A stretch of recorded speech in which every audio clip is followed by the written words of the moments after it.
Bom, pessoal, então a gente está gravando, tá? Começou a gravar.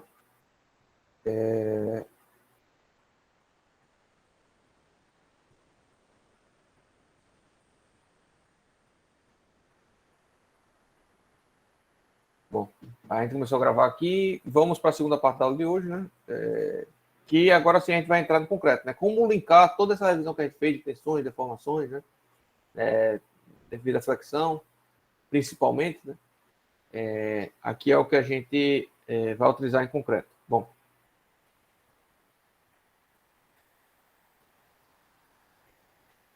ok. Então, o tipo de flexão já falamos, o que é flexão composta, né?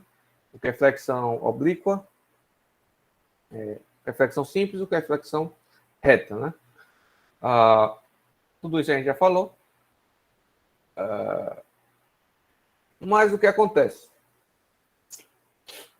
Tudo isso que a gente falou, né? A gente vai imaginar agora uma flexão simples e reta, tá? Só o momento fletor atuando, só o momento fletor atuando. Essa minha seção transversal. E a gente vai ver que a fase do concreto na fase elástica, a fase elástica do concreto, ela é muito curta. Tá? No sentido que se a gente fosse considerar o concreto ou o concreto armado como elemento elástico nos dimensionamentos, a gente teria estruturas totalmente inviáveis. Né? A gente está falando lá, voltando para Roma, né? Em que vocês colocavam um pilar a cada 2 metros, né? Cada 1 metro, e umas vigas do tamanho do mundo, né? Seria rocha, né? Vigas de rocha, né? Mas o concreto, no final das contas, é uma rocha artificial, né? Artificial.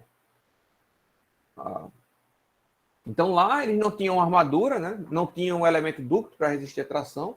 O que eles faziam era, vamos utilizar rocha, a gente tem que aumentar muito o tamanho dela para que a tensão de tração que ocorra no material não ultrapasse a fase elástica, ou seja, portanto, não venha a fissurar a minha rocha, né? Porque se fissurar, tchau, tchau, né? É ruptura. É ruptura brusca. Então, aqui no concreto não dá para a gente fazer isso. Fica inviável, fica uma estrutura inviável, tá? Então, a gente põe o aço no concreto e diz o seguinte, olha, a gente vai levar o concreto até o limite e a gente vai levar o aço também até o limite, né? E aí, nesse sentido, a gente não vai considerar só a fase elástica dele, a gente vai considerar o elemento concreto armado evoluindo para fases além do elástico, do que é elástico linear. Né? E nesse sentido, imagina, pessoal, que a gente está fazendo um experimento, tá? E a gente está aumentando gradualmente a carga aplicada numa determinada viga, né? A gente está aplicando um momento fletor puro na viga, né? E está aumentando, em uma determinada seção, a gente está aumentando cada vez mais esse momento, né? Aos pouquinhos, a gente vai aumentando esse momento fletor. No começo, quando o momento estiver bem pequenininho, né, a viga vai se comportar como elemento elástico, tá? Elástico linear. Assim como a gente estava vendo agora em toda a teoria de mecânica do sólido. A diferença é que aqui no concreto, a gente de cara já se depara com a situação, no concreto armado, né, em que eu não tenho material homogêneo, né? Eu tenho material heterogêneo, uma seção heterogênea, né? E, portanto, eu tenho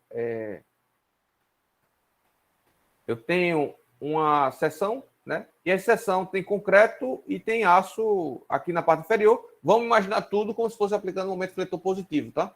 Momento fletor positivo significa tração na fibra inferior, não é isso? Tração na fibra inferior. O que significa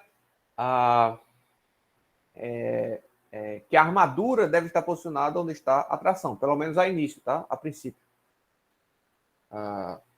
Bom, nesse sentido,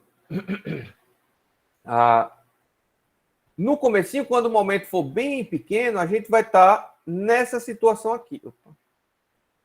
Nessa situação aqui, tá? Que a gente vai chamar de estádio 1, tá? Estádio 1. Em que as minhas deformações, tá? Essa figura aqui são as deformações. Se as minhas deformações são planas, né? Porque eu vou seguir isso sempre, ó. Todos os estágios da deformação tá plana, né? Percebe aqui, tá? A deformação sempre será plana. sempre eu terei uma seção aqui original. Quando eu aplicar a rotação, momento fletor, essa seção simplesmente vai rotacionar. Tá? Então, eu tenho deformação plana. Né? Aqui eu não gosto, toda vez eu fico de mudar essa figura e esqueço. Porque aqui, na verdade, o ideal era estar o oposto. Né? Aqui é tração, tá? E aqui é compressão. Bom, mas vamos lá. Então, aqui está comprimindo, aqui está tracionando, tá bom? E e vê só, isso é para uma seção retangular, tá? Isso é para uma seção retangular. O meu braço de alavanca, eu vou dizer que a distância da fibra mais comprimida, vê que isso é importante, essa definição já de cara, tá? Se você não souber o que é isso na hora de dimensionar, você vai se perder todinho. A distância da fibra comprimida, da fibra mais comprimida da seção, tá? Até a linha neutra, a gente vai chamar de X, tá? X é sempre a distância da fibra mais comprimida, que nesse caso é aqui em cima, né? Até a posição da linha neutra, onde a tensão aqui, a deformação é nula. Fechado, pessoal? Aí, primeira definição, que é importante para vocês. Isso a gente vai estar localizando o quê? A linha neutra, a posição da linha neutra, tá? Aí você pergunta, professor, mas por que a posição da linha neutra aqui está um pouco mais para baixo, no estádio 1? Por que não está no meio? Né? Se for uma seção retangular. Isso aqui é uma figura de uma seção retangular, tá? Por que está mais para baixo?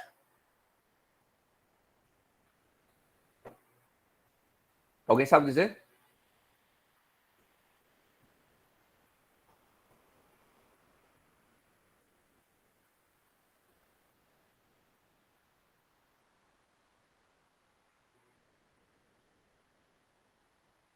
Ninguém?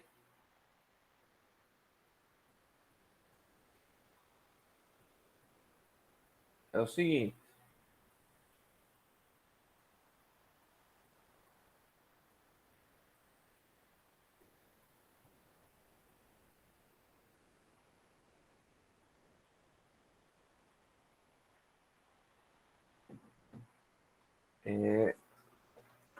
Perdão. A linha neutra está abaixo do centro da viga, né? Não está coincidindo com o centro de gravidade da seção retangular, por conta da presença desse carinha aqui do aço. Tá? Então, lá em mecânica 3, acredito que vocês viram o que a gente chama de método da seção equivalente, né? Para cálculo de flexão em seções heterogêneas, com dois materiais. Né? O aço, né? Tem um modo de elasticidade de 200, em torno de 200 gigapascal. Certo? O concreto tem um modo de elasticidade de torno, vai depender do FCK, a gente já viu isso daí, mas vamos botar aqui a ordem de grandeza, em torno de 30. Eu vou botar aqui 40 para ficar mudo, tá? Aí eu vou botar 40 gigapascal, mas é em torno de 30, tá? Isso aqui seria para um caso, onde você botar 30? Né? 30. Tá? Então, vê, o aço é um elemento, é um material muito mais rígido do que o concreto, muito mais difícil de deformar. Eu preciso de mais força, mais tensão, perdão, para deformar um elemento de aço do que eu preciso para deformar um elemento de concreto. Qual a proporção? Ora, basta dividir um pelo outro aqui. Veja. Tem aqui 200 dividido por 30. Então, tem quase 7 vezes. O aço é quase 7 vezes menos deformável do que o concreto. Menos deformável do que o concreto. Ou seja, se eu vou admitir que a minha seção vai simplesmente rotacionar, né?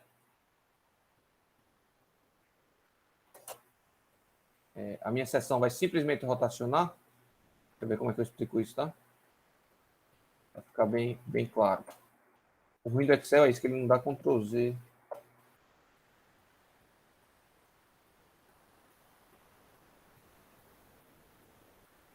Se eu tenho uma seção aqui,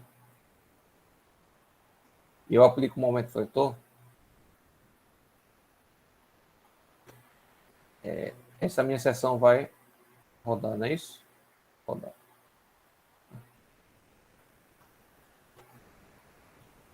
Se eu coloco o aço aqui, perceba que o aço e o concreto vão se deformar junto, tá? Isso é uma premissa. O concreto e o aço vão se deformar junto. Portanto, o aço aqui vai se deformar o mesmo tanto do concreto, tá? Nessa parte tracionada aqui. E para deformar o aço o mesmo tanto de concreto, eu vou precisar de mais tensão no aço. Portanto, o aço vai absorver muito mais tensão do que o concreto para ele deformar a mesma coisa, né? Ou seja, não sei se vocês estão seguindo, pessoal, a ideia. Veja, eu preciso ter a mesma deformação naquele ponto, tá? É premissa do meu projeto. O aço e o concreto vão se deformar por igual, né? A minha seção vai girar, o que tiver ali vai se deformar por igual. O aço é muito menos deformável do que o concreto, né? Então, para eles terem a mesma deformabilidade, eu tenho que aplicar mais tensão no aço para eles terem a mesma deformação, eu preciso aplicar muito mais tensão no aço do que no concreto. Cerca de 7 vezes mais tensão. Tá? A gente pode fazer essa correlação. E como eu tenho mais rigidez no aço, tá? O que acontece é que o meu centro de gravidade, não centro de massa, o centro de rigidez, que aí sim coincide-se sempre com a linha neutra, acaba sendo distorcido, ele acaba movimentando. Porque o que acontece? Olha, se em termos de rigidez o aço é muito mais rígido do que o concreto, né? Para eu equilibrar a parte de baixo com a parte de cima, que é isso que significa o centro de inércia, né? Vamos dizer assim, o centro de rotação, posição da linha neutra, eu preciso ter bem mais concreto aqui em cima para equilibrar com esse aço aqui, que é bem mais rígido do que o concreto, né? E aí eu tenho até um método que a gente faz, a gente transforma esse cara aqui, né, em uma seção toda de concreto, por exemplo, sendo que com uma área maior. Sendo que com a área maior aqui embaixo, que é porque eu estou substituindo a área de aço por área de concreto. Fazendo o quê? A cada 1 centímetro quadrado de aço, eu vou colocar aquela proporçãozinha que eu calculei multiplicado pela área de concreto. Portanto, perdão, é o oposto. Tá? Então, 1 centímetro quadrado de aço equivale a uma área de concreto muito maior. Tá? A uma área de concreto muito... Perdão, estou fazendo errado.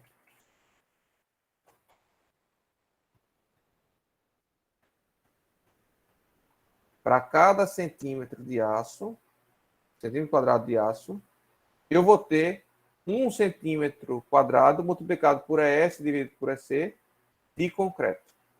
Tá? De concreto. Ou seja, eu tenho que substituir 1 centímetro de aço por 6,666 centímetros quadrados de concreto. Tá? E aí eu tenho uma seção agora sim homogênea, né? Toda de um mesmo material. Porém, aquele aço eu vou estar substituindo por um aço, por uma área bem maior de concreto. Tá?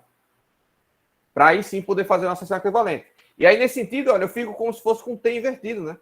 E uma seção com T invertido acontece o quê com o centro de gravidade? Ele não fica no meio da altura, ele vai mais para perto da mesa, não é isso? Então, o centro de gravidade, o aço faz com que o centro de gravidade não, faz com que a linha neutra desça, né? E o centro de gravidade, em termos de rigidez e flexão, também desça, tá? Porque aí não seria centro de massa mais, né? Seria centro de rotação para a inércia. É um pouco diferente a definição. Mas não importa para a gente. Consegue entender o conceito, pessoal? Sem cálculo, eu não vou estar fazendo conta aqui por enquanto. Vocês já viram mecânica dos sólidos. A gente vai utilizar aqui posteriormente, tá? Mas não agora. Mas vocês entendem por que o centro de gravidade desce? A linha neutra vai descer?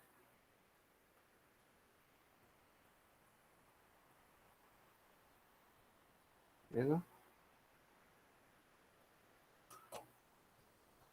Isso aqui a gente nem considera algumas vezes, tá? A gente nem considera algumas vezes. Mas, de forma real, a linha neutra tende a descer. Portanto, se eu adiciono o aço aqui, já não é um elemento heterogêneo, o aço é mais rígido do que o concreto, faz com que a linha neutra desça para próximo da onde está o aço, tá?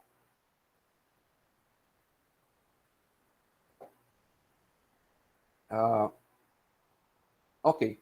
Então, nesse caso de deformação, né, com o momento bem baixo, as minhas distribuição de tensões vai continuar elástica. Por quê? Porque o concreto ainda está submetido a uma fase elástica, ainda está na porção elástica do concreto. Lembrando que o diagrama tensão-deformação do concreto, deformação do concreto, a gente considera como uma fase elástica inicial, né? Depois uma fase elástica não linear, depois uma fase plástica, até a sua ruptura, que é quando ele atinge uma deformação última, de 3,5 por 1000, tá? Ou seja, a gente vai... A ideia é o seguinte, olha, cada ponto de concreto desse, a gente não vai simplesmente chegar na fase elástica e considerar que ele rompeu aqui. A gente vai levar o concreto até a sua deformação última, que seria o momento da ruptura, né, do material. Então, na fase elástica, no estádio 1, o meu concreto, todos os pontos do meu concreto ainda está mais ou menos aqui, ó, né, na fase elástica linear, tá? Fase que é proporcional às tensões de deformações, beleza? Então, você vê que o diagrama é igual, né? A mesma reta, a mesma inclinação. O que vai mudar são os valores e vai depender do modo da elasticidade. Beleza? Nesse estádio, o concreto na compressão ainda está na fase elástica e o concreto na tração ainda não rompeu. Isso aqui é o concreto na compressão, né? Como é o concreto na tração que a gente considera? O concreto na tração é simplesmente o seguinte, que a gente vai considerar. Chegou aqui, rompeu, né? E só tem fase elástica o concreto na tração, tá? Só tem fase elástica. E aí, nesse sentido, tem a deformação última também, tá? Mas aí, nesse caso, como é elástico, a gente pode trabalhar com tensão, né? Porque como é elástico só, elástico linear, a gente não precisa conhecer essa deformação última, porque já tem uma correlação direta com a resistência à tração do concreto. Ou seja, enquanto essa tensão máxima de tração aqui não ultrapassar a resistência à tração do concreto, que a gente já conversou antes do recesso sobre isso, né, sobre como achar essa resistência à tração do concreto, enquanto essa tensão não for superada, essa resistência não for superada aqui, nessa fibra inferior, o concreto ainda não fissurou, tá? O concreto ainda não fissurou e ele ainda está resistindo à tração. Consegue entender isso, pessoal? Em termos de definição? Em termos de processo? Né? Então, o que é o estádio 1? O estádio 1 se caracteriza por o concreto ainda está na fase elástica, tanto na compressão quanto na tração. Tanto na compressão quanto na tração.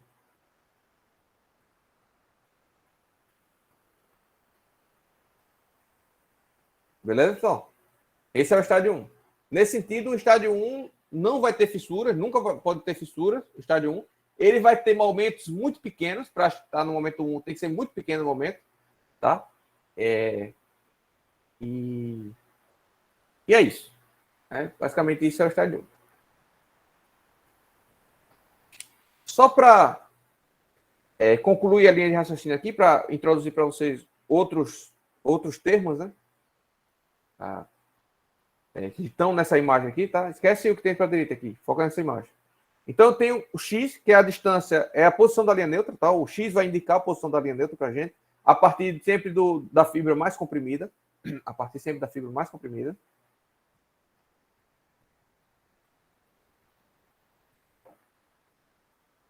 Beleza?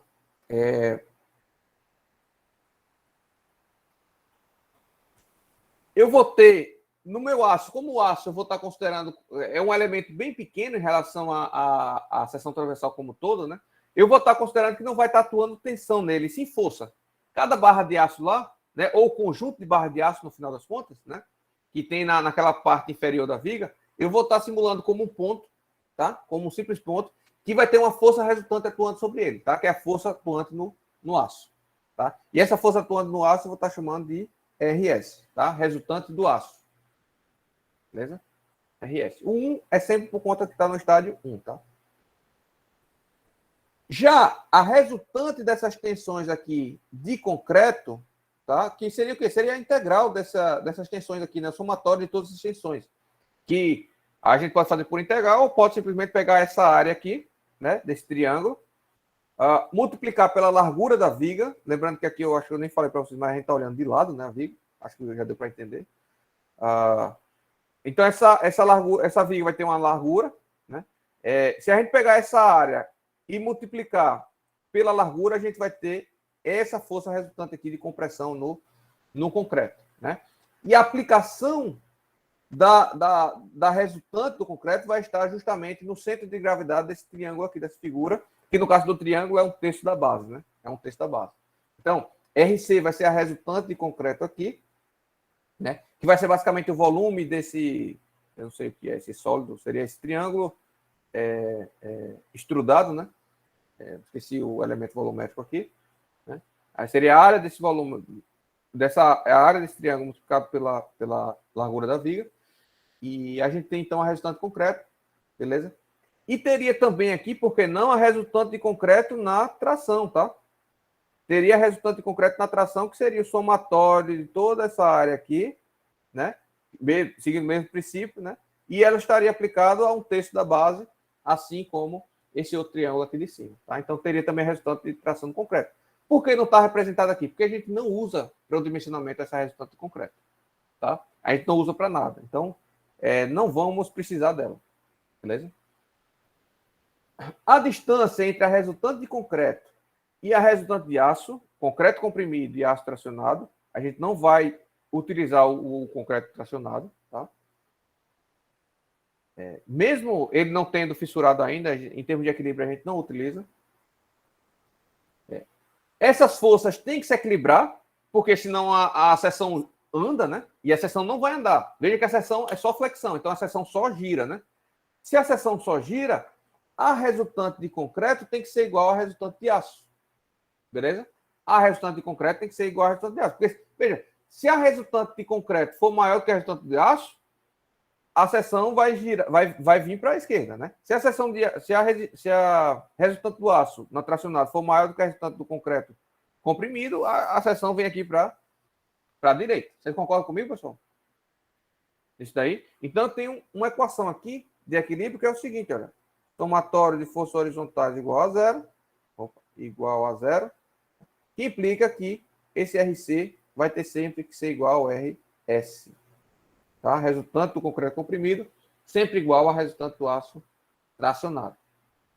Beleza? Deixa eu zerar aqui. Então, tenho esse primeiro, que é o somatório forças horizontais igual a zero.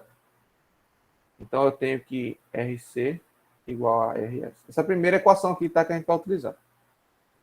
Por outro lado, veja que essas resultantes têm um braço de alavanca, né, entre elas. Tem uma distância entre elas, que é justamente o braço de alavanca.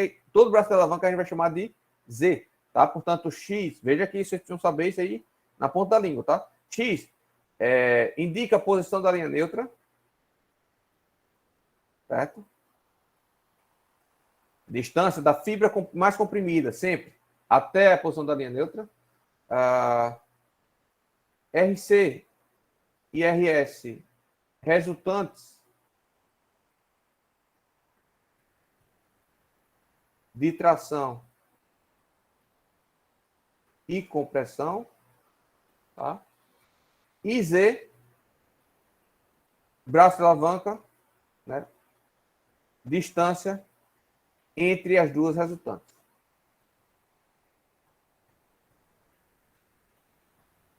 Fechado aí, pessoal?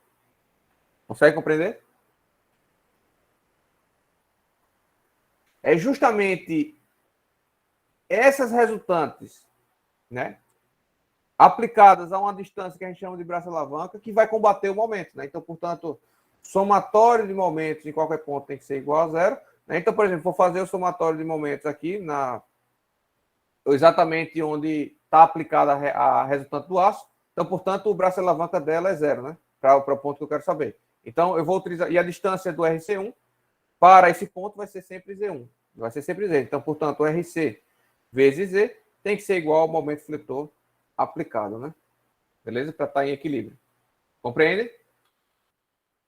Somatório de momento fletor no ponto aqui, nesse ponto. Então, essa força que está alinhada com ele não tem um aumento, não gera momento. A distância dessa força para essa é o próprio braço da alavanca Z, então vai ser RC vezes Z. E a última instância que eu tenho é o próprio momento fletor aplicado, que então RC vezes Z tem que ser igual ao momento fletor aplicado. E aí o meu dimensionamento parte tudo disso aqui, ó. Parte disso, tá? Todo o equacionamento que a gente vai utilizar parte disso.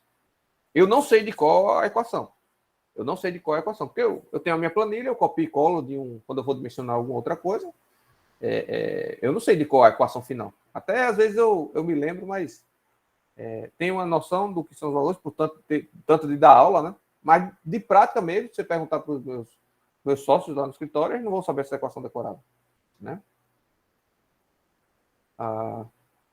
Mas tudo parte daí. Se você perguntar para eles como deduzir, eles vão deduzir tudo para você.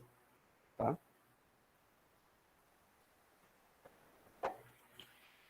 Entendido, pessoal? O estádio 1 e todos esses termos aí, ó, a gente já viu tudo, né? O que é o X, ó, o epsilon é a deformação, né? O epsilon é a deformação, sigma é a tensão. Né? X, usando a linha neutra, RC é resultante concreto comprimido, RS resultante do aço tracionado, Z, braço de alavanca, AS é a área de aço, tá? Que eu vou colocar aqui embaixo para ele não ser, é isso que eu quero finalmente, né? É isso que eu quero conhecer. E o que mais? O M é o momento. Tá. Beleza. Então, veja, no estádio 1, tudo que a gente viu lá, daquelas equaçõezinhas bonitinhas, pode ser utilizado, tá? A diferença única vai ser que aqui eu tenho um caso de seção heterogênea, mas pode utilizar pelo método de seção equivalente. Tá? Agora,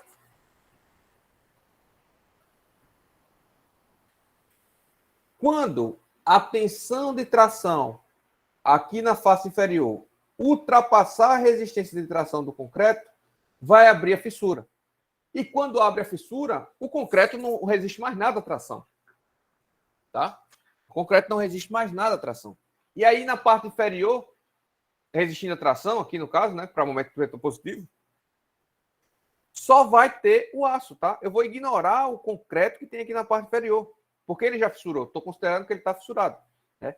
E nessa transição do concreto íntegro para o concreto fissurado, a gente tem a transição do estádio 1 para o estádio 2. Portanto, o estádio 2 é aquele no qual o concreto está na sua fase, está fissurado na região tracionada e está plastificando, começando a plastificar ou plastificando na sua região comprimida. Portanto, na região tracionada,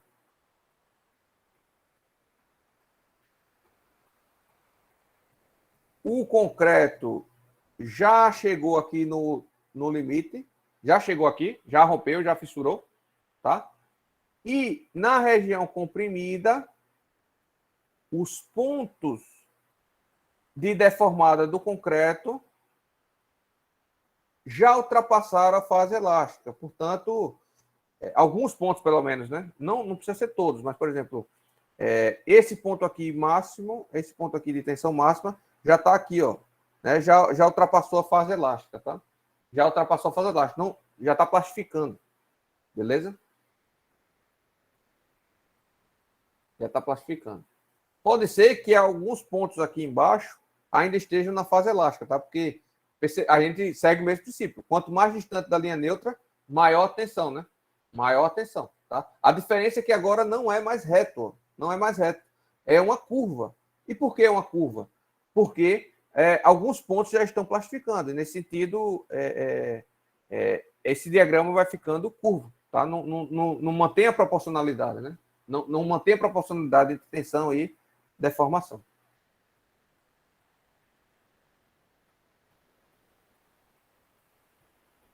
Então, a fase 2, no estádio 2, né, o concreto está fissurado e ele começa a plastificar, e ele vai se plastificando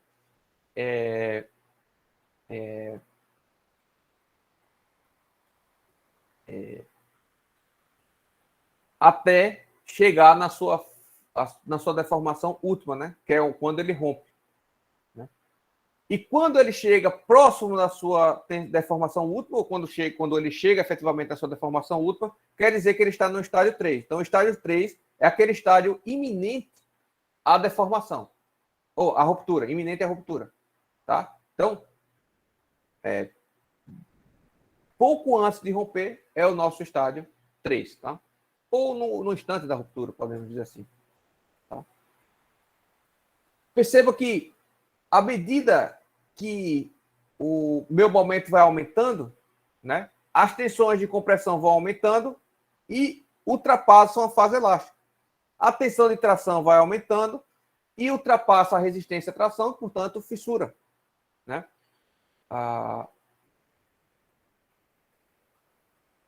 Ao mesmo tempo, devido a essa abertura de fissura, né, e devido ao próprio aumento de momento, a minha linha neutra vai se movendo-se para cima. Por quê? Porque eu perdi todo o concreto que ajudava aqui embaixo, ele já dá um salto para cima, tá? A linha neutra. Ou seja, eu tenho menos massa embaixo agora. Agora eu só tenho concreto em cima e aço embaixo, né? Antes eu tinha concreto em cima e concreto e aço embaixo. Agora eu só tenho aço embaixo, beleza? E nesse sentido, a minha seção é como se ficasse o seguinte, olha. Se eu olhasse de frente aqui a minha seção, é como se fosse isso assim, ó. Vamos supor que estaria a linha neutra, que não é bem na metade da seção, né? Mas eu teria isso, teria o aço aqui embaixo, vamos dizer, 2 barrinhas, ou mais de 2 barrinhas, depende, a gente vai aprender a calcular isso, né? Aqui embaixo, e em cima a área de concreto, né? Aqui embaixo não tem área de concreto, beleza? Então, todas as propriedades de seção agora vai ser calculada assim, com uma massa em cima e com as barrinhas embaixo, massa de concreto em cima e com as massas de aço embaixo.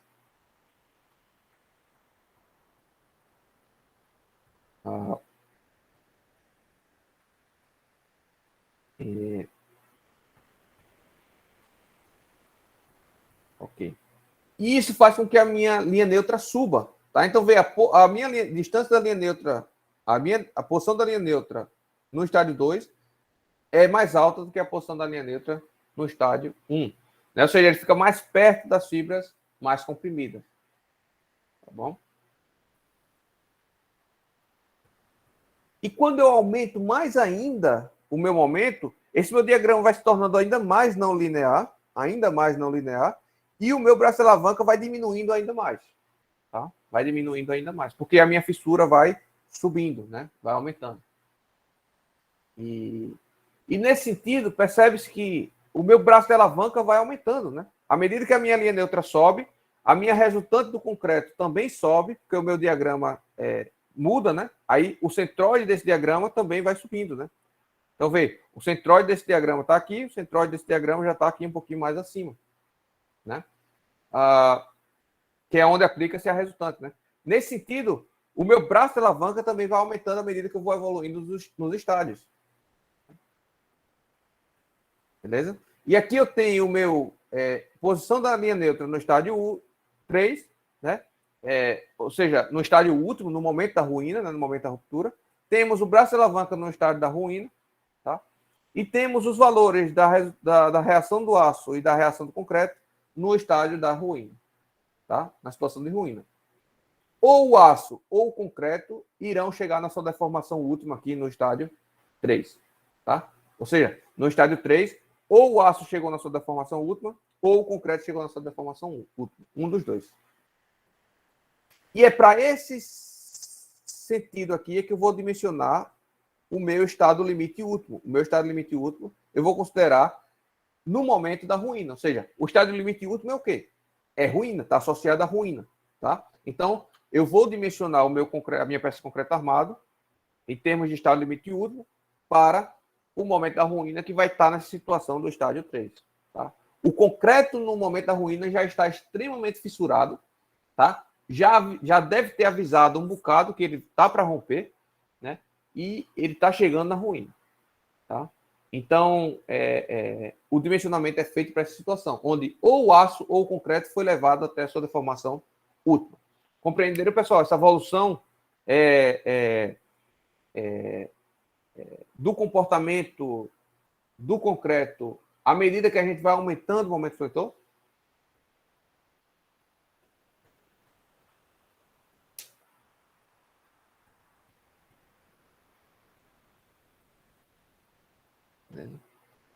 Perceba que para o dimensionamento último, a gente vai utilizar o estádio 3, né? Para saber se forma ou não fissura, que seria estado limite de serviço, né?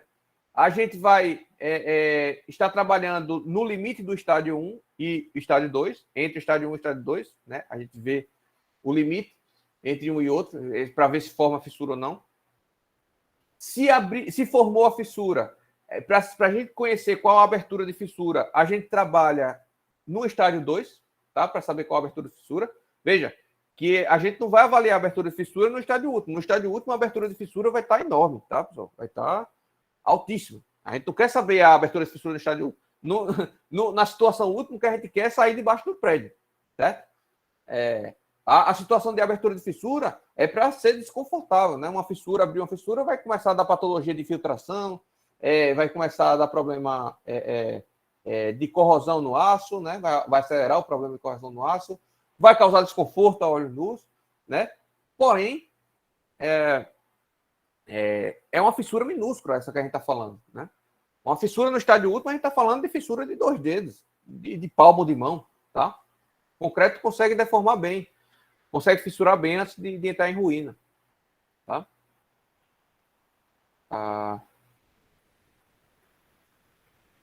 Para avaliar deformações, flechas, né, de uma viga de concreto, pode ser no estádio 1 ou pode ser no estádio 2, vai depender se forma ou não fissura, né? Vai depender se forma ou não fissura. Ou seja, para cada dimensionamento que formos fazer do concreto, a gente vai ter que avaliar, olha, essa situação eu vou admitir o estádio 3 do concreto, essa situação eu vou admitir o estádio 2, essa situação eu vou admitir o estádio 1. Tá? A princípio, para cálculo de armadura, que é sempre estádio limite último, a gente vai estar considerando sempre estádio 3. Portanto, a gente vai passar o próximo mês todo de aula, né, só falando estádio 3. Né? Portanto, talvez vocês esqueçam da importância desse conteúdo que eu estou dando aqui, mas quando a gente voltar para estádio limite de serviço, a gente vai utilizar estádio 1 e estádio 2. Beleza? Mas, por enquanto, a gente vai utilizar só o estádio 3. Mas é importante vocês tenham na cabeça que o concreto não é um comportamento bonitinho, né? Elástico, linear, para qualquer nível de carregamento, não é? O concreto fissura, o concreto plastifica e, portanto, a gente vai utilizar o concreto armado até o seu limite. E, nesse sentido, a gente tem que saber como o concreto se comporta à medida que vai evoluindo essas deformações dentro da seção. Fechado, pessoal? Podemos passar em frente?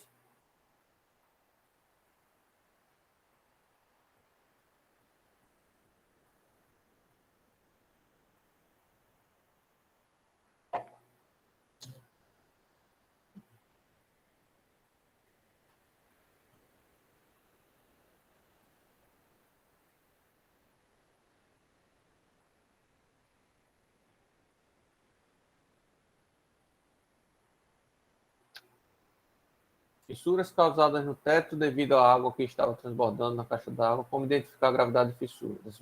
Veja.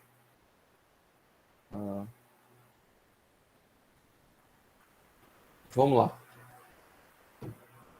Não. A gente aqui, em concreto armado, vai aprender a calcular fissuras.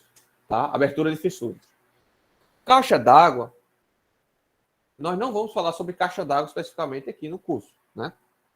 Mas, se vocês querem uma opinião minha como profissional, não tem norma isso, mas da minha opinião, de um grupo de engenheiros também, é que elementos que contêm água não podemos deixar fissurar. Ou seja, elementos de caixa d'água eu dimensiono para trabalhar no estádio 1. Certo? Fissura, 0 de flexão. Beleza? É importante também para elementos de caixa d'água a gente prestar atenção em situações que a gente não pode ignorar para edificações comuns, como, por exemplo, questão de temperatura, né? Porque a dilatação e contração de temperatura pode gerar fissuras também, que a gente não previu no nosso modelo matemático. Né? A gente também tem que levar em consideração esqueci o que eu ia falar agora. Temperatura. Recalques diferenciais, tá? Também podem gerar fissuras que não estavam previstas no modelo inicial. Mas, se a gente conhece os esforços perfeitamente, a gente consegue calcular se vai fissurar ou não. E se formar fissura, a gente consegue calcular qual a abertura, de forma aproximada, dessa fissura. Tá? E aí, caixa d'água a minha opinião, como engenheiro, é que é fissura zero. Eu dimensiono para fissura zero. Isso geralmente, obviamente, leva a consumo de materiais a mais, né? Porém, eu acho que vale a pena, porque caixa d'água é um elemento específico de uma obra, não vai encarecer a obra como um todo, vai lá aumentar 0,5% do custo da estrutura da obra, certo? E eu não permito que ele fissure, tá? De forma que... agora, presta atenção, não é porque ele não fissura que o concreto é impermeável. Nenhum concreto é impermeável não, tá, pessoal? O concreto não é impermeável. Você tem que aplicar impermeabilização e tudo mais, né? Aí, se a impermeabilização rasga, é patologia que não é estrutural, né? Aí é com outra pessoa. Eu não entendo de manta, de impermeabilização, não. Tá? Mas fato é que se o elemento estrutural fissura, a água vai passar com uma facilidade tremenda, vai causar patologias em elementos construtivos que estão abaixo da caixa d'água, além de deteriorar o concreto e a armadura que está próximo àquela fissura de forma muito mais acelerada. Né? A gente está falando de, ao invés de durar 50 anos, vai durar 2 anos, 3 anos. E eu não posso permitir algo assim. Né? Então, Jaqueline, basicamente o que eu tinha que falar de caixa d'água era isso. Para identificar, aí óbvio, um especialista nessa área estrutural de patologia, que também não é minha área muito, mas que a gente tem uma noção porque trabalhar com estrutura, consegue identificar, se a fissura apareceu, consegue identificar o porquê, né, apareceu, se é devido à temperatura, se é devido à flexão, ou seja, houve um mau dimensionamento, né, ou simplesmente foi a temperatura que não foi considerada no modelo, né, retração química, qualquer coisa desse tipo. Aí a solução a que você vai utilizar para corrigir esse problema depende do motivo dessa fissura, né? E aí a gente consegue identificar se a fissura foi causada por recálculos diferenciais de fundação, por temperatura, ou pelo menos a gente consegue criar hipóteses, né? Saber exatamente não é impossível, né? Mas a gente consegue criar hipóteses, tá bom? Correspondeu a minha pergunta, a sua dúvida? Beleza. Mas a gente vai ver fissura aqui, tá? Mas é mais à frente. A gente vai ver primeiro dimensionamento à flexão último, dimensionamento ao esforço portante no estádio último, né? E, ao fim, a gente vê a parte de estado limite de serviço.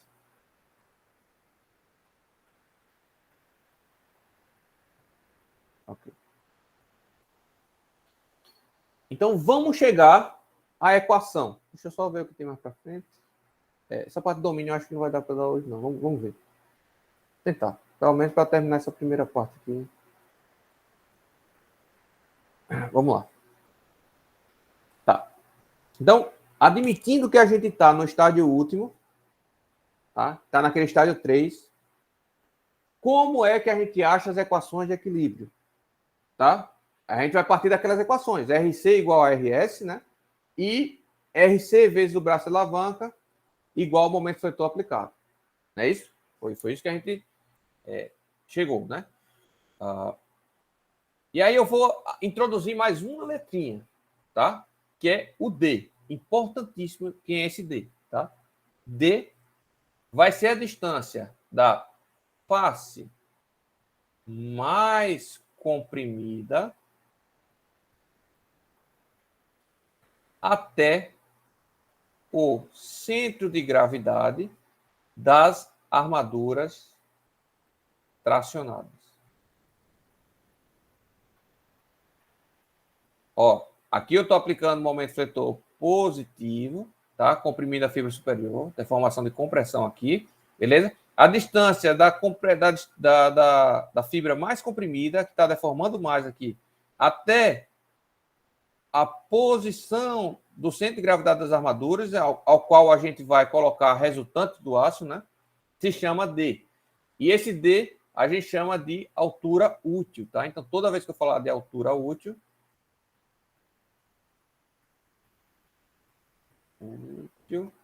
tá? É a distância da fibra mais comprimida até a posição do centro de gravidade, das armaduras. Tá? Por que a altura útil? Porque o que tem abaixo é inútil. tá? Para dimensionamento, em termos de dimensionamento é inútil. Ele só serve, essa parte de baixo serve para quê? Para proteger, né, o aço, né? Serve de cobrimento para proteger o aço e serve também para envolver o concreto no aço de forma que você garanta uma aderência boa entre o concreto e o aço. Mas em termos de cálculo aqui, essa parte de baixo não vai servir para nada. A gente ignora essa parte de baixo, só vai utilizar daqui para cima, da resultante do aço para cima. Fechado, pessoal? Entenderam por que é altura útil? E o que é altura útil? O D. Então, é um glossário que está ficando extenso, mas morreu aí, tá? A gente não precisa saber mais nada, não. Aí tem o Z, que é o braço alavanca. A gente tem o D, que é a altura útil. E a gente tem o X, que é a posição da linha neutra, né? A distância da fibra mais comprimida até a posição da linha neutra.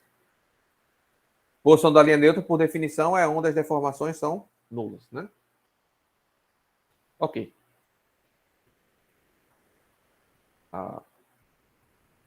A gente viu lá atrás que a deformação aqui no estádio 3, ó, ela é toda não regular, né? Ela é toda não linear aqui, ó. Toda irregular, né? Aqui é fácil calcular a área e o centro de gravidade. Vocês concordam comigo? Triângulozinho, né? Base vezes altura dividido por 2. E o centro de gravidade vai estar a 1/3, né? Beleza? É fácil, né? Agora aqui já fica complexo, né? Se eu souber quem é essa equação aqui, né? Essa equação, né, em função de x, né, a tensão em função da posição aqui na altura, eu consigo calcular a integral e consigo calcular o centroide também, né? A gente consegue. Só que, pessoal, aqui a gente está trabalhando com engenharia, né? E aí o que a gente faz é simplificar. Então, a primeira simplificação que a norma recomenda é o seguinte, olha, esse diagrama maluco aqui, você vai admitir que ele é um diagrama parábola-retângulo, tá? Ou seja, ele é um retângulo aqui, tá? E aqui é uma parábola, tá? E aqui é uma parábola. E esse retângulo tem como largura aqui, tá? Como essa dimensão, 85% da resistência à compressão de projeto do concreto. Então, 0,85 vezes 15% vezes o FCD. Por que eu retirei esses 15%? Da onde é que eu retirei esses 15%? Eu já comentei com vocês lá quando eu falei sobre material, né? Se lembra que o concreto ele tem um efeito, ele varia o comportamento, o comportamento de tensão deformação dele varia a depender da velocidade com que você aplica o carregamento. Se você aplica um carregamento muito veloz, por exemplo, numa ruptura de corpo de prova, se você leva ele até a ruptura muito rapidamente, ele vai apresentar esse comportamento. Se você aplica carga bem lentamente, vai deixando dias, meses lá, aquela carga, vai aumentando só de pouco em pouco, ele vai apresentar um comportamento um pouco diferente, um pouco mais abatido, tá? Ficou ruim aqui. Essa diferença, tá? Do carregamento rápido para o carregamento lento, a gente chama de efeito Risch, porque foi Risch que descobriu isso, né? Só uma historinha aqui interessante. Na época que estava se estudando, né? Risch é alemão. Na época que estava se estudando isso daí, tipo, um cara na França fazia um ensaio com a mesma viga, com a mesma armadura, e o resultado dava totalmente diferente de uma outra viga que o cara rodou lá na Alemanha. O outro que rodou na Inglaterra dava diferente também, né? A depender da universidade que estava sendo feito o ensaio, dava diferente o ensaio. E ninguém estava entendendo por quê, né? Até que se identificou essa questão do tempo, né? O tempo de aplicação de carga, né, influencia no resultado, na resistência, na rigidez e tudo mais, né? Ele muda completamente não, mas muda consideravelmente o diagrama tensão-deformação, né? E nesse sentido, foi Risch que descobriu, por isso que a gente chama que é o efeito Risch, né? E ele disse, olha, a diferença entre o comportamento na ruptura do corpo de prova e o que vai ser real ao longo do tempo, você pode estimar reduzindo por reduzindo 15% da resistência final, e aí você considera, então, 85% apenas da resistência de projeto. Eu já tinha falado isso para vocês, né? Beleza? Então, por isso que a gente utiliza só 85%. Agora, veja. Nessa redução, já está levando em consideração o ganho de resistência ao longo do tempo também, né? Porque o concreto vai ganhando resistência. Então, esses 15% já está levando os dois extremos, né? Está reduzindo por conta do tempo de duração da carga, mas está considerando também já o aumento devido ao tempo. Então, por isso que a gente não pode simplesmente dizer, olha, eu vou considerar o concreto aqui, a UFCK, ao invés de ser 28 dias, vai ser 100 dias, vai ser 200 dias. Né? Não pode fazer isso, porque aí esse fator de risco já mudaria, né? Seria diferente. Beleza?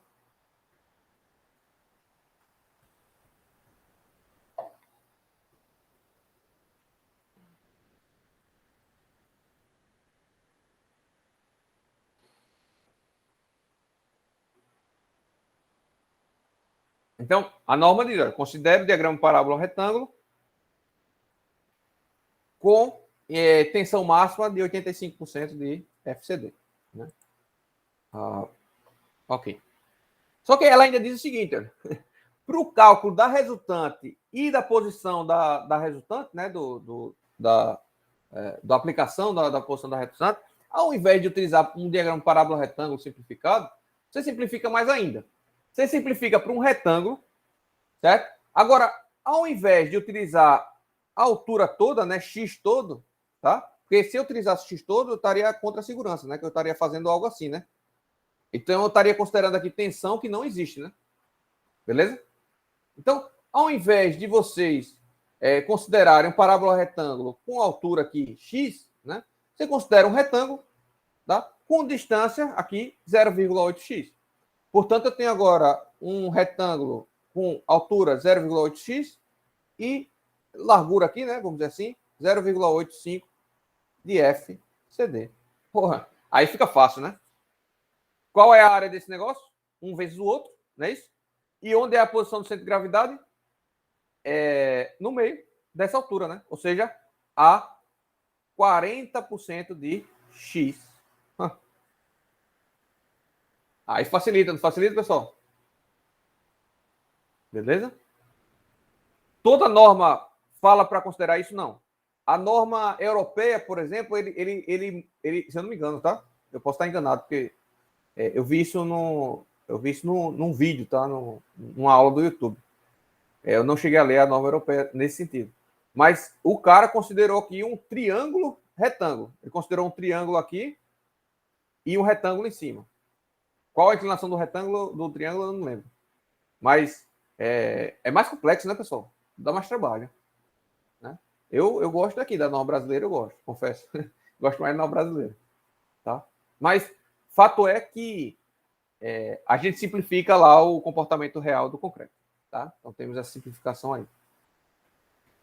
E com esses dados aqui eu consigo achar o equilíbrio. Eu consigo achar o equilíbrio e o equacionamento para dimensionar a quantidade de aço e para ver se o concreto também resiste adequadamente.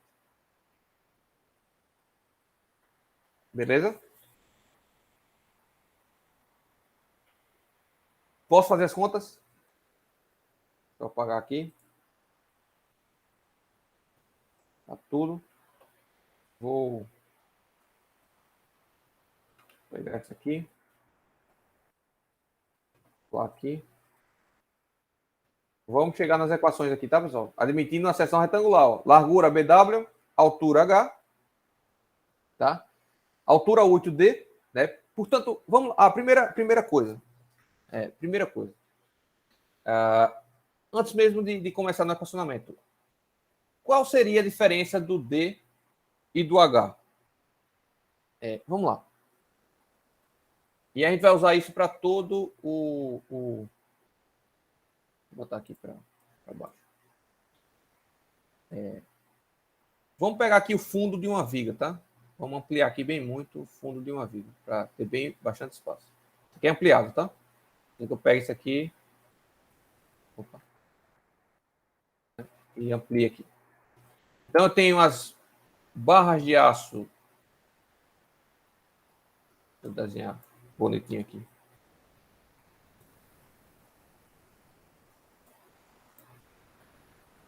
Será que consigo apagar?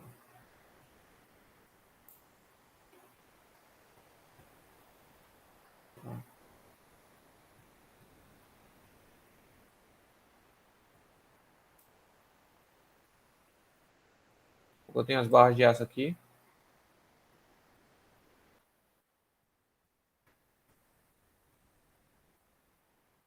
De forma bem bem genérica aqui.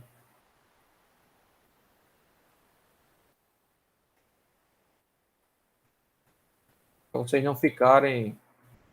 Vamos supor que eu tenha 5 barras de aço assim, tá? Então não está bem posicionado, mas dá para entender, né? Vamos supor que eu tenha 5 barras de aço assim. Vamos dizer ainda que eu tenha...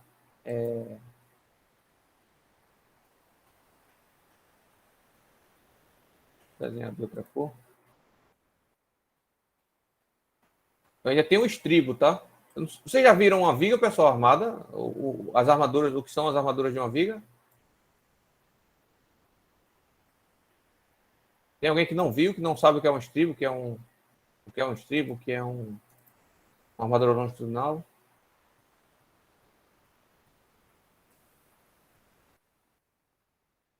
Se não viu, diga que eu abro aqui um.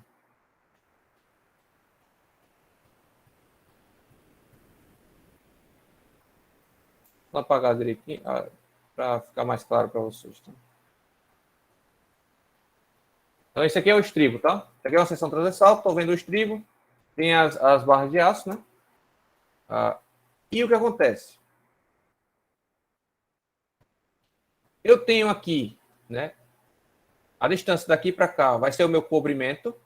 A distância daqui para cá será o meu cobrimento também, que está fora de escala aí, né? Que é o mesmo. E aqui também vai ser cobrimento. Né? O cobrimento a gente já viu lá na parte de durabilidade, como adotar, né? Qual é o cobrimento adotar. Ou seja, é o que vai proteger as armaduras, né? Veja que aqui na vertical eu tenho cobrimento, né? Cobrimento, mais uma vez o diâmetro do estribo, que eu vou chamar de FW, tá? Diâmetro do estribo, certo? E tenho mais uma distância, perdão, deixa eu... A distância, que eu vou chamar de Y do baricentro, tá? E o que é isso? É a posição é o baricentro das armaduras, tá? Então, se eu pegar o centro de gravidade dessas 5 barras aqui, ó, soltas, tá? Esquece o concreto, só das barras soltas, eu vou chegar mais num ponto do centro de gravidade, tá? Que vai estar mais perto aqui dessas 3 barras, tá? Eu não sei, teria que calcular, mas eu vou chamar de Y do baricentro, tá? Eu vou chamar de Y do baricentro. Então, isso tudo quem é D? Quem é a altura útil no final das contas? Vai ser a distância do centro de gravidade das armaduras, do baricentro, né? Até a fibra mais comprimida, até o topo da armadura, até a fibra mais comprimida, no caso, flexão positiva no topo, né? Então, portanto, D vai ser nada mais, nada menos que H, né? Menos o somatório desses 3 caras aqui, ó. Menos o cobrimento, menos a bitola do estribo e menos esse Y do baricentro. Agora, olha que interessante. Para eu saber o Y do baricentro, eu preciso já ter dimensionado as armaduras longitudinais, que eu ainda não dimensionei. Então, ainda não sei, não conheço. Né? Assim como a bitola do estribo, eu não conheço também. Eu não conheço a bitola do estribo. O comprimento eu até posso conhecer já, né? Porque eu já defino antes. Mas esses 2 caras aqui, eu desconheço inicialmente. Então, como é que eu vou achar o D? Antes de calcular qualquer coisa, porque eu vou precisar do D para calcular, né? Para fazer os equilíbrios. E como é que eu acho? Eu não sei esses caras. Ora, inicialmente D vai ter que ser um chute inicial, tá?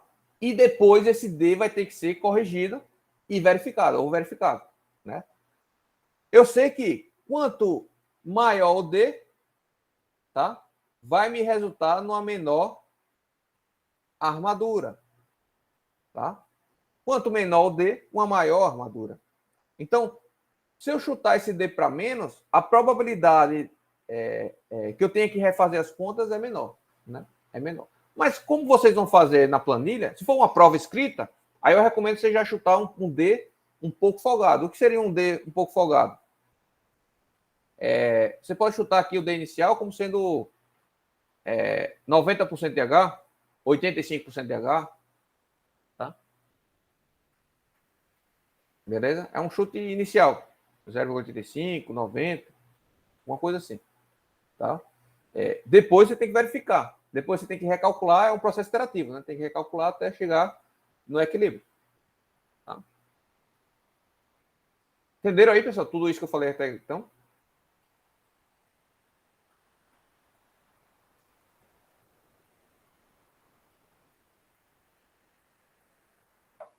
Beleza. Então, vamos admitir que a gente sabe quem é o D, que a gente chutou o D, tá? E vamos chegar nas equações de equilíbrio que vai depender desse carinha, tá? Desse D aí. E eu acho que a gente faz isso, faz um exemplozinho numérico, só para vocês verem, e acaba a aula por aqui, tá? Porque já está 11h10. Acho que eu estou querendo terminar de 11h30 no máximo. Vamos ver. Então vamos lá.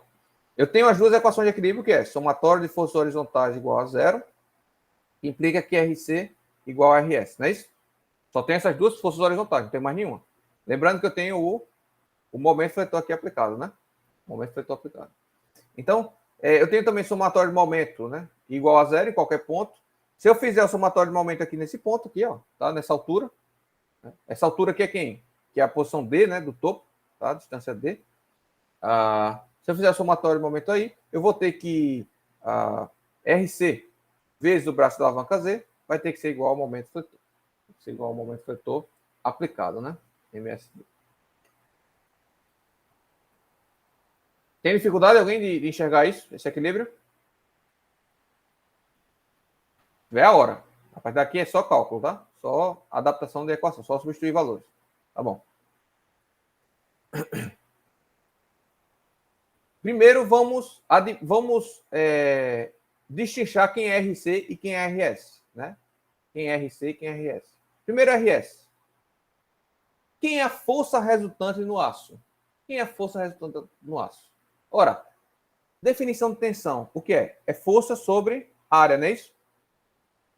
Então, quem é a força aqui?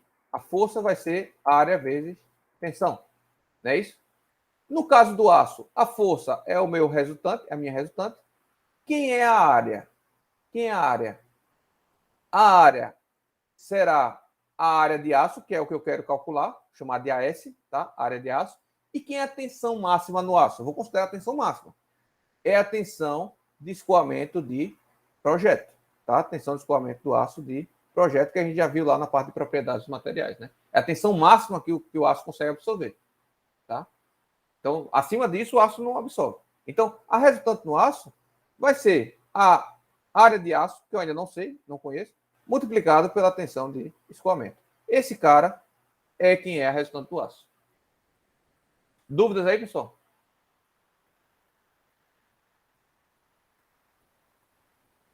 Ok. Mesmo princípio. Quem é a reação? Quem é a resultante de concreto? Ora, vai ser a área de aplicação aqui da tensão de concreto, que é quem? A área de aplicação do concreto vai ser esse 0,8x multiplicado pela largura da viga, né? É a área de aplicação de tensão. Então, multiplicado por BW. Tá? Essa é a área de concreto. Quem é a tensão de concreto aplicada? Ora, é 0,85 vezes o FCD. Alguém tem dificuldade de enxergar isso aí? Isso no modelo simplificado da NBR. Né? Tranquilo? Beleza. Beleza. Então já sei quem é RC e quem é RS. Agora, quem é Z? Quem é Z? Quem é Z? Né? Quem é Z? Ora, eu sei que D é a distância daqui, ó, da fibra mais comprimida até a resultante de aço, não é isso? Eu sei ainda que essa minha resultante de concreto aqui vai estar aplicado no centro desse retângulo e, portanto, vai ser do topo da região mais comprimida, vai ser 0,4 vezes x.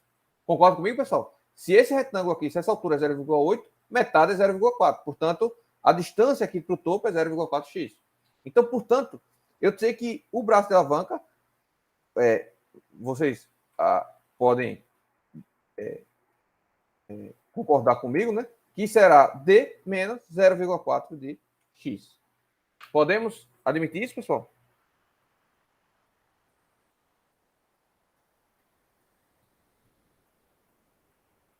Sim, né? Então, um monte de letrinha, né? Um monte de letrinhas. Mas tudo a gente sabe quem é. X o que é? É a distância da fibra mais comprimida até a posição da linha neutra, né? Portanto, X indica a posição da linha neutra. Quem é D? D é a altura útil. Indica a distância da fibra mais comprimida até o centro de gravidade das armaduras, tá? Quem é FCD? Tensão resistente do concreto, né? Já de projeto. Quem é FYD? Tensão de escoamento resistente do aço, já de projeto. AS, área de aço tracionada, né? Então, tudo a gente já sabe quem é. Tudo a gente já sabe quem é. Então, eu vou trabalhar primeiro com essa equação aqui, ó. Certo? Primeiro com essa equação. Primeiro com essa equação. E aí eu vou chegar na seguinte situação, olha. RC é 0,8 vezes X multiplicado por BW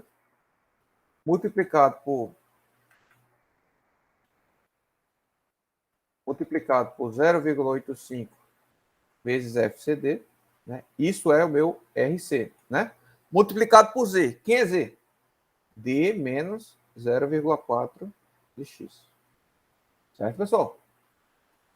Isso tudo tem que ser igual ao momento fletor. Estamos chegando lá. Estamos chegando lá. Vamos multiplicar 0,85 por 0,8. Tá? Isso dá 0,68, tá vendo? Então, eu vou ter aqui 0,68 vezes FCD vezes BW vezes X, né? Tudo isso aqui.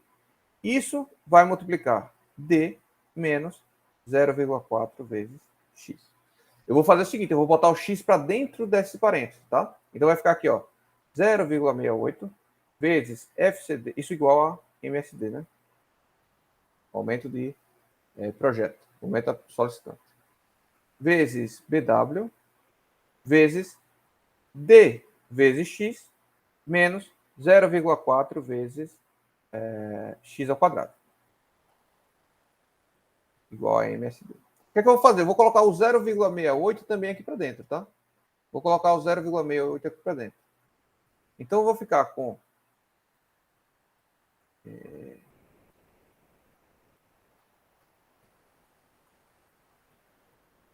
Isso, só um minutinho. Passo logo o 0,68. Então, vou fazer o seguinte. Vou fazer uma modificação aqui antes. Eu vou chamar de QC, né? Vou criar uma instância QC que vai ser X sobre D. Tá? Eu vou criar uma instância que é X sobre D. Então, criei um novo item. Tá? Por que eu criei esse novo instância, né? Para o meu cálculo? Porque, veja, X é a posição da linha neutra. D é a altura útil. Tá?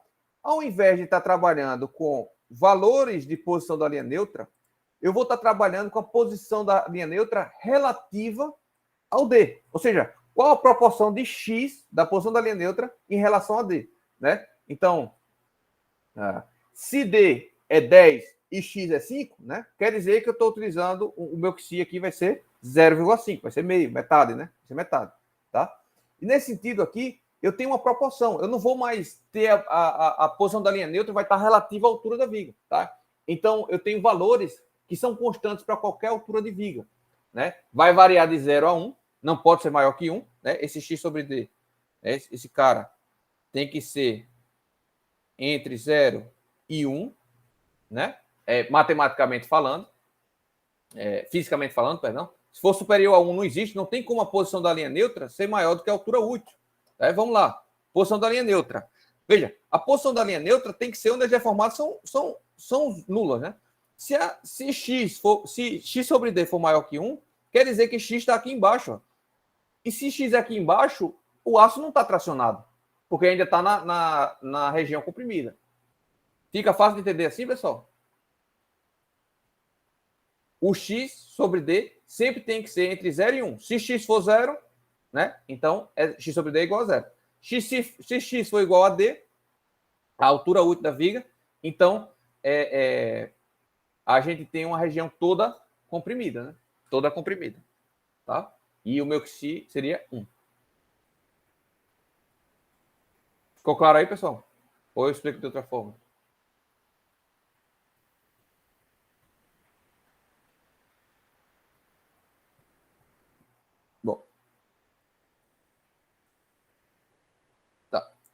Isso aqui é só uma adaptação matemática, tá? Porque eu não quero trabalhar com x. Eu quero que esse x suma da minha equação. De forma bem simples falando. Fala aí, Igor. Professor, a relação do psi aí eu entendi, que está de 0 a Que si, 1, tá? Que si, com Q. que se. Agora, eu não entendi a vantagem de eu fazer Entendi. essa alteração Vamos, ali. vamos fazer o seguinte. No exemplo numérico que eu vou fazer daqui a pouco, eu mostro isso para vocês, tá? Mas, só resumidamente aqui, veja, eu posso ter uma viga com, vamos dizer, altura útil de 1 metro. Vamos dizer, aqui já seja a altura útil, tá? Se D for 1 metro e X for, X for 10 centímetros, vou desenhar a escala aqui melhor, né? E X for 10 centímetros, vamos supor, tá? Eu tenho aqui um X sobre D igual a 0,1. Concorda comigo? Se a viga for de 50 centímetros, né? 0,5 metros, e o meu X sobre D, for o mesmo 10 centímetros, tá? For o mesmo 10 centímetros, eu tenho um X sobre D de 0,2. Concorda comigo? Beleza? Apesar do X aqui ser igual, o comportamento dessa viga, em termos de análise, é completamente diferente. Porque o X sobre D é o que importa para a gente, que é a proporção do X sobre D. Porque dessa forma eu estou eliminando uma variável, que seria a altura da viga. Não me importa a altura da viga. O meu X sobre D sempre vai variar entre 0 e 1. Entendeu? Eu tenho mais noção do que eu estou trabalhando. Porque, veja, o meu X aqui é 10 centímetros, tá? Ele vai ter uma proporção para esse 1 metro, né? Aqui, esses 10 centímetros, a proporção já é maior para meio metro. Ou seja, esse cara aqui é menos preocupante do que esse daqui. E eu não consigo enxergar em termos de valores absolutos. 10 centímetros e 10 centímetros, tá? Ambos são iguais. Agora, aqui no X sobre D, eu já consigo verificar que esse cara é maior que esse. E é isso que vai importar, né? É a posição da linha neutra relativa à altura total. É isso que importa para mim. Eu vou avaliar sempre em função desse parâmetro. Eu quero eliminar o X da minha equação. Tá? Beleza aí? Qual a vantagem disso? Eu acho que só na próxima aula eu vou conseguir explicar, porque eu vou explicar os domínios. E a gente limita os domínios de cálculo justamente pela posição da linha neutra. Tá? Só que a posição da linha neutra é relativa. Tá bom? Então, eu quero eliminar o x aqui. Então, eu vou fazer o seguinte. Olha, se é igual a x sobre d, x vai ser igual a que si vezes d. Então, portanto, eu vou substituir aqui tudo que tem x por que si vezes d. Então, aqui eu vou ter d vezes que si vezes d. E aqui eu tenho que si ao quadrado vezes d ao quadrado. Igual a ms. Beleza, pessoal? Então, eu eliminei o x da minha equação e estou trabalhando agora com x relativo ao d, tá? Aí, o que acontece? Olha, aqui eu tenho d ao quadrado e aqui eu tenho d ao quadrado. Concorda comigo? E aí eu posso tirar esse d ao quadrado da equação. Então, eu vou ficar aqui com 0,68 vezes fcd vezes bw vezes d ao quadrado vezes que si aqui menos 0,4 vezes que si ao quadrado igual a MSD.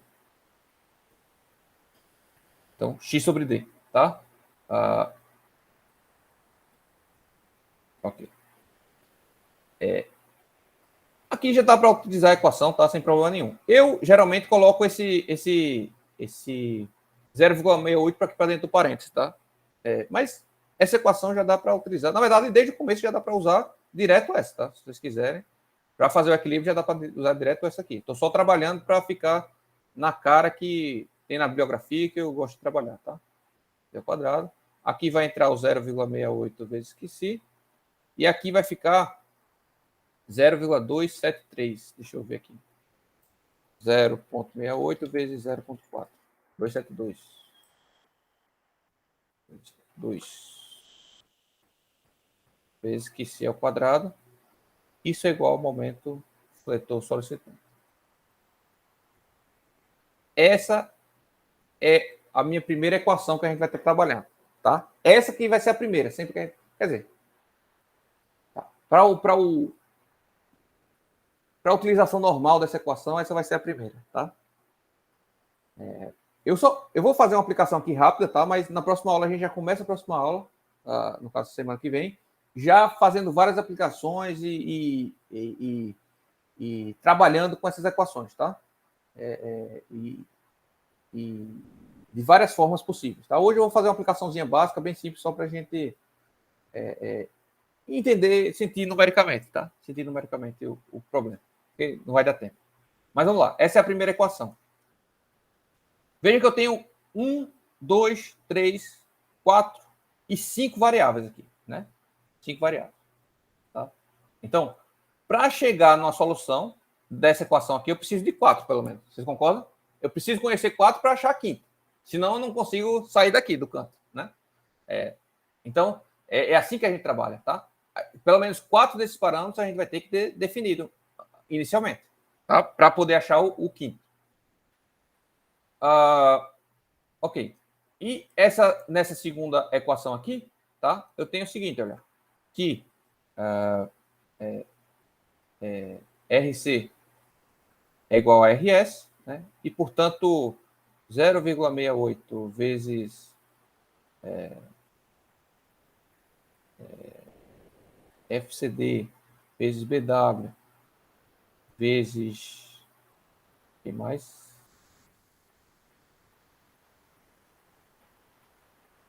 Vezes X, né? Vezes X. É igual a tensão de escoamento vezes a área de aço. Beleza? A tensão de escoamento a gente conhece, né? A tensão do concreto também, usualmente a gente conhece também. A largura a gente já predefine também, tá? Eu vou só substituir esse X aqui por X sobre D, né? Então, pelo QC. Então, vai ficar aqui FCD vezes BW vezes QC vezes D, tá? Isso igual a FYD vezes AS. Essa equação a gente usualmente, quase sempre, utiliza para encontrar a área de aço, né? Então, portanto, a área de aço vai ser 0,68 vezes a tensão do concreto vezes BW vezes D vezes QC sobre FYD.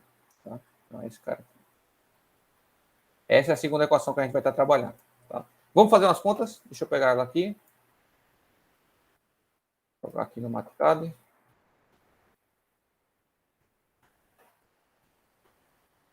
O gigante. Aqui.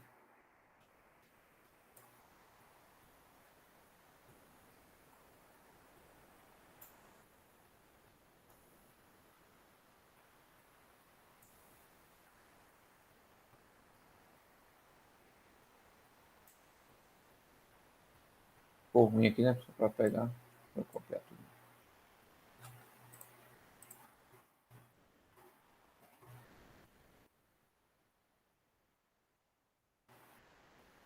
Vamos lá. Eu vou fazer aqui o esquema que é o mais comum, tá? É a forma mais comum da gente trabalhar. Que é o seguinte. Vamos supor que eu tenho um modelo matemático, certo? Aquele modelo mesmo que eu... Esse modelo mesmo aqui. Aqui. Eu modelei, eu já chutei aqui o FCK, eu já chutei a dimensão da viga, tá? E as dimensões, né? Largura e altura, né?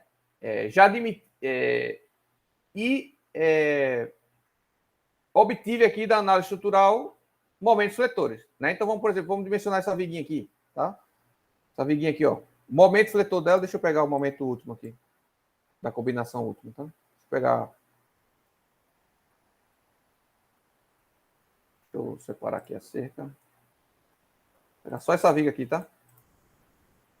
Deixa eu ver aqui, a vista que fica melhor. Bom, é uma viga bem apoiada, certo? O momento fletor dela máximo aqui, ó, em Y, né? 2,6. Vou ignorar o resto, vou ignorar esforço normal, vou ignorar porque tudo é pequeno aqui, eu já estou ignorando, já estou admitindo que está pequeno. Então está dando 2,6 de momento máximo, né? Então vamos lá. Isso aqui é tonelada vezes metro, tá? Então meu momento fletor MSD vai ser igual a 1,4 vezes isso, tá? Esqueci de falar. Vezes 2,6 tonef vezes metro. Então, esse é o meu momento fletor. Esse é o momento fletor que veio do projeto, né? As dimensões dessa viga, vamos pegar as dimensões reais. Eu vou até pegar aqui direto do porta, não vou nem abrir o modelo. Tá aqui, ó. Ele me informa. Largura 14 centímetros, altura 65. Ixi, isso aí vai dar bem armadura bem baixa. Isso aqui vai dar. Vai dar uma armadura bem baixa mesmo. É porque é uma viga de fachada, eu precisava botar essa viga alta para pegar o forro, tá? Mas BW 14 centímetros, H 65 centímetros. Isso aqui vai dar uma viga folgadíssima, vai dar armadura mínima, tá? Isso é armadura mínima, a gente vê para frente. Né? Nós vamos dimensionar para quanto de armadura ela precisaria para esse esforço. O que eu defini também foi o FCK. O FCK aí foi 25 MPa, tá? Para cálculo. Eu adotei, eu pedi para a obra 30, mas adotei 25 para o cálculo, para ficar com uma folguinha mais. Essa obra vai ser rodada em obra, o concreto, eu acho, né? Então eu deixei a folguinha. O cobrimento foi 3,5 centímetros, tá? Isso aqui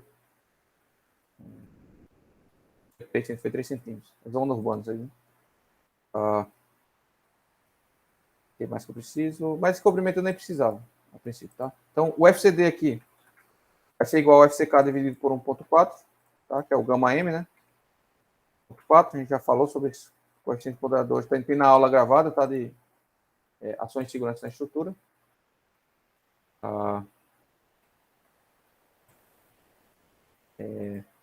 Esse 1,4 também vem desse estudo, né? Então, quais são os valores que eu não tenho aqui? Eu tenho o FCD, tenho o BW, tenho o D. O D não tenho, né? Na verdade, tenho o H. Então, o D eu vou dar um chute inicial aqui. O D eu vou chutar que ele vai ser 0,9 vezes H. Tá? 90% de H. Sempre eu chuto isso? Não, aí vai depender. Porque com essa viga está muito alta e o cobrimento é baixo, relativamente baixo, eu estou chutando isso aqui. É uma viga muito alta para esse nível de esforço, tá? Já vou adiantando. Vai dar bem folgado no momento. Tem um momento, tenho esses três, só o que eu não tenho aqui é o QC, né? Então, eu vou fazer o seguinte, olha. Eu vou colocar esse MSD para esse lado aqui, tá? Para colocar negativo, né? E vou dizer que essa equação aqui é uma equação que depende de QC, tá? Eu vou chamar essa equação a equação A e vou dizer que ela depende de QC e que ela vai ser o FCD multiplicado por BW multiplicado por D ao quadrado multiplicado por 0,68 vezes o psi, mais 0,272 vezes o psi ao quadrado. Essa equação do segundo grau é menos o MSD. Né? Isso é uma equação de segundo grau, né? E eu quero achar a raiz, né? Eu quero achar o QC. Então, portanto, eu quero achar que essa equação faz essa. Você pode usar Bhaskara aí, pode usar o que você quiser. Você pode usar. Inclusive, você pode simplificar essa equação fazendo o seguinte, olha. Tira isso daqui, né?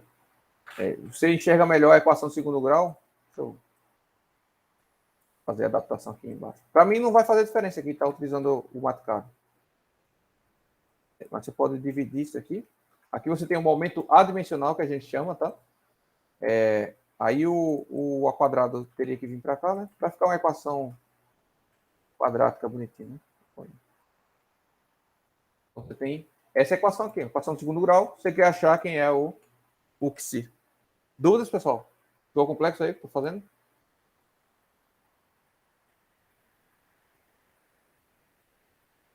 Eu vou usar aqui o comando do software, mas aqui você usa Bhaskara, usa o que você quiser aqui. Entendeu? Sem medo de Se você quiser, você até divide por 0,272 aqui tudo, né? E aí você fica com um unitário aqui, talvez fique mais fácil para você. Mas aqui eu vou utilizar o comando o seguinte, que eu dou um chute inicial para que vou dizer que se é igual a 0, que se sempre vai ser entre 0 e 1, tá? É mais próximo sempre de 0. Aliás, é uma raiz, você tem duas raízes aqui, né? Uma raiz sempre vai ser uma raiz sempre vai ser a correta e a outra sempre não vai fazer sentido físico. Vai dar negativo ou vai dar acima de 1, tá? Aí você despreza ela. A raiz que você utiliza vai ser sempre entre 0 e 1, tá? E você só vai ter um resultado para isso. Vai ter um resultado desse. Então eu chuto aqui que se igual a 0 e falo o seguinte, olha aqui, que se, aqui embaixo, será igual a raiz, root, e dessa equação, vírgula, o próprio que se. Olha, 0,06. Então, o meu x sobre d é 0,06. Quem é o meu x aqui? O meu x vai ser o que se multiplicado pelo d, né? Meu x sobre d vai ser aí 3,5 centímetros, ou seja, está lá em cima, minha linha neutra está lá em cima, tá? Se eu reduzo essa altura aqui para 45 centímetros, isso aqui tende a aumentar, né? Se eu reduzo para 30 centímetros, isso aqui tende a aumentar, veja, são valores muito pequenos ainda, tá? São valores muito pequenos. O que importa é isso aqui, ó, relativo, tá? 0,26, ou seja, 26% da minha seção está comprometida para resistir à compressão, né? Quanto menor esse cara, mais folgado está a viga. Beleza? E esse cara, já adiantando, eu vou falar na semana que vem, mas já adiantando, esse cara tem que ser sempre, por norma, abaixo de 0,45, tá? Mas semana que vem a gente olha a norma, abre a norma, vê tudo direitinho, tá? Mas esse cara tem que ser menos que 45%. O porquê, eu explico depois. E achei o que sim, então eu consigo achar quem é a minha área de aço, né? Deixa eu botar aqui, voltar para os 65 centímetros. Na verdade, eu vou utilizar 30 aqui, tá, pessoal? Vou fugir aqui um pouco, porque senão vai dar armadura mínima e vai... Eu vou fazer uma comparação aqui com a calculadora do software. Vocês vão ver que vai bater certinho aí, do jeito que a gente está fazendo. 30. Ok. Então, a minha área de aço tem que usar essa outra equação aqui. 0,68 vezes FCD vezes BW vezes D vezes o que sim, que eu já conheço agora. Tá? Essa geralmente é a sequência exata que a gente utiliza, né? Vezes FYD, que eu não sei quem é. Esse cara aqui eu vou ter que dizer quem é. Esse cara vai ser igual ao FYK dividido por 1,15, que é o coeficiente do aço, né? Coeficiente corredor do aço. E vamos admitir que a gente vai utilizar CA50, então esse aqui é igual a 500 MPa. Tá? Então, a gente geralmente, a área de aço, a gente avalia por centímetros quadrados, então 2,754 centímetros quadrados de área de aço. Tá? Então, para essa viga, eu tenho x sobre d de 0,26 e tenho uma área de aço de 2,75 centímetros quadrados, para altura de 30 centímetros, tá? Alterei. Lembrando que eu alterei. Vamos aqui, ó. Tem uma calculadora, flexão simples. Ok, deixa eu deixar o...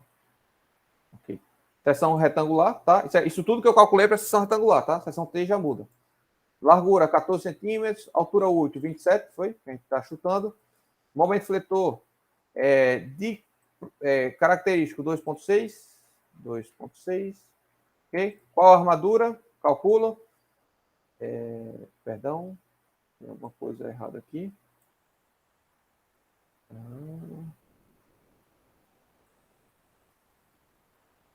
Tá. O erro tá muito longe para ser isso. É questão da gravidade aqui que ele não considera. Deixa eu considerar aqui quilonewton. 6 metros. 6,64. Então, 3,64 aqui. Aí teria que ser 260. Beleza?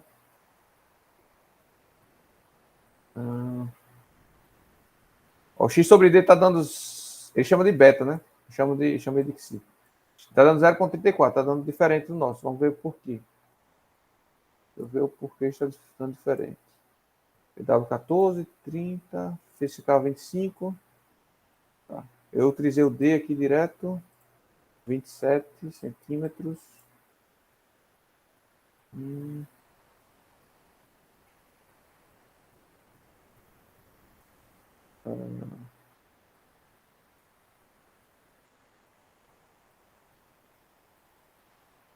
Poxa, eu só está fazendo isso para terminar a. O meu que se deu 1.73 aqui.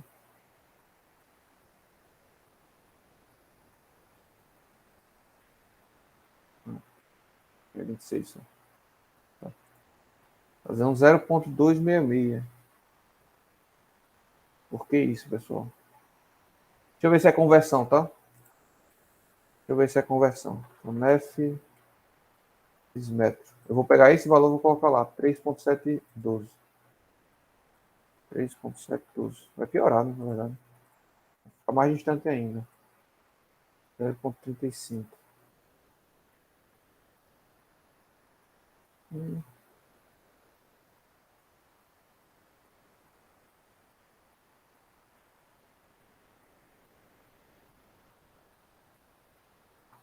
Tá aí. Já fiz isso 1000 vezes e sempre bato. O que é que tá errado aqui nessa equação? 0.72, 0.68, mistério.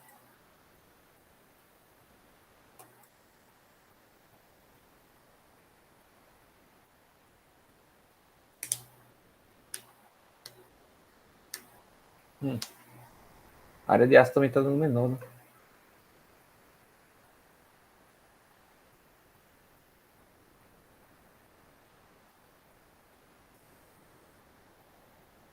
Seção retangular, BW 14.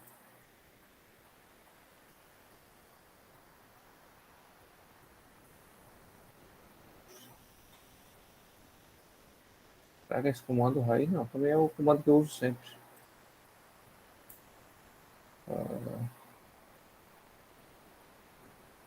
27.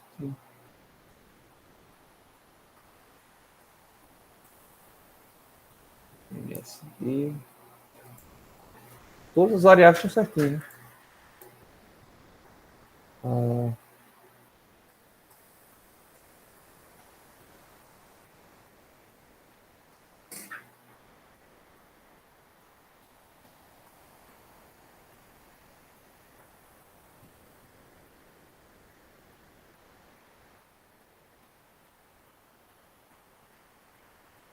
Então, 9 centímetros.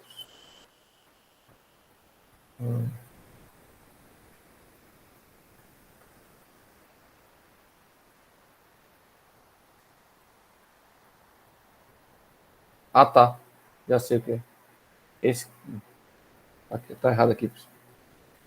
Isso aqui é menos. É menos. Aí, nesse sentido, isso fica menos. E isso fica mais. Ah, agora foi, né? Agora foi. Sem medo de ser feliz. Deixa eu voltar aqui. Então, x sobre d, 0,34, x, 9,18 centímetros, né? Área de aço, 3,589, 3,59. Batendo perfeitamente, tá? O erro estava aqui no sinal, que aqui era menos, eu botei mais. Beleza, pessoal?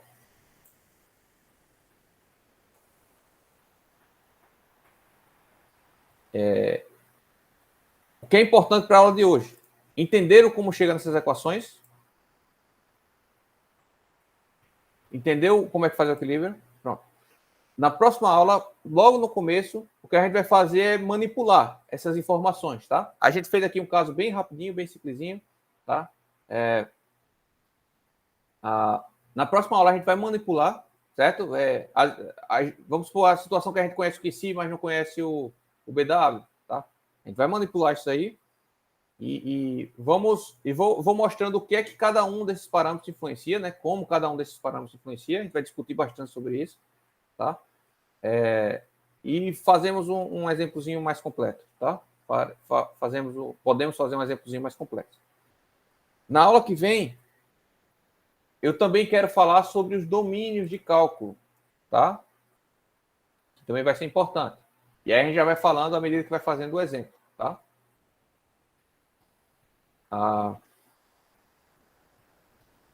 Pronto. Então, a aula que vem vai ser basicamente isso, tá? Domínios e fazer o exemplo, manipular essas informações. Se der tempo, a gente já faz a gente faz a dedução também para a seção T, tá? Vigas com seção transversal T, que é mais comum também.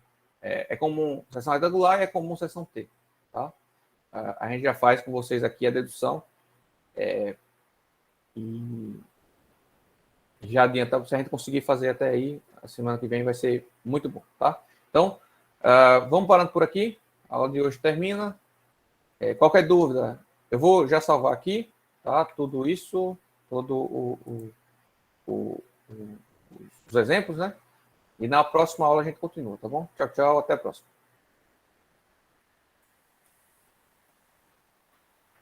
Professor, coloca essa